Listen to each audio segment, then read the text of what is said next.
নমস্কার বন্ধু, এমটিভি চ্যানেলের নতুন আরেকটি ভিডিওতে আসার জন্য আপনাকে স্বাগত জানাই।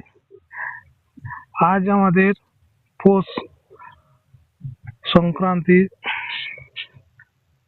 পিঠে পরবের আজ আমাদের রোল পাটিসাপটা পিঠে আমার মা তৈরি করছে। তো কিভাবে তৈরি করছে আপনাদের দেখাচ্ছি। এ দেখুন, চালের গুঁড়িকে গুলে তাওয়াতে ছিলকা বানিয়ে রোল বানিয়ে পাটিসাপটা তৈরি করছে। প্রথমে আপনাকে নারকেলের পুর যেটি হয় সেটি বানিয়েছে। ওর বাদ ছিলকা উপরে একটু একটু করে পুর দিয়ে পাটিসাপটা তৈরি করছে আমার মা। কিভাবে তৈরি করছে দেখুন।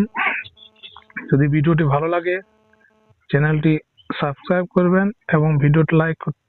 মকর স্নান করে এসে আমরা এই পিঠে খাবো। প্রথমে আমরা কলাই চাল ভাজা সেটি খাবো। পর এই পাটিসাপটা পিঠেটি খাওয়া হবে।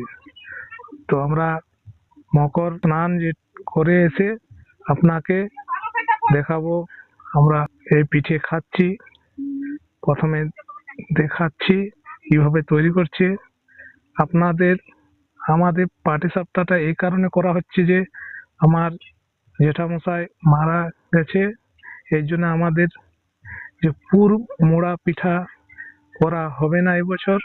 তার জন্য কেউ যদি না জানেন এইভাবে তৈরি করবেন।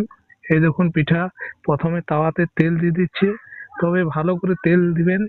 তেল না দিলে পিঠেটি ছিলকাটি পুরোপুরি উঠবে না। এই দেখুন, কলাই ভাজা মুড়ি আমরা প্রথমে খাবো, পর পিঠা খাচ্ছি।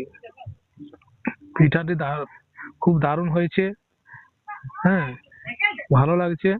বরং পুর মোড়া যে পিঠা সিঙ্গাড়ার মতন, সেই পিঠার থেকে এই পিঠাটা ভালো লাগছে। তো বন্ধুরা, চ্যানেলটা সাবস্ক্রাইব করতে ভুলবেন না আর ভিডিওটা লাইক করবেন। আর আমার চ্যানেলে নতুন এসেছেন তো চ্যানেলটি সাবস্ক্রাইব করবেন, নিত্য নতুন ভিডিও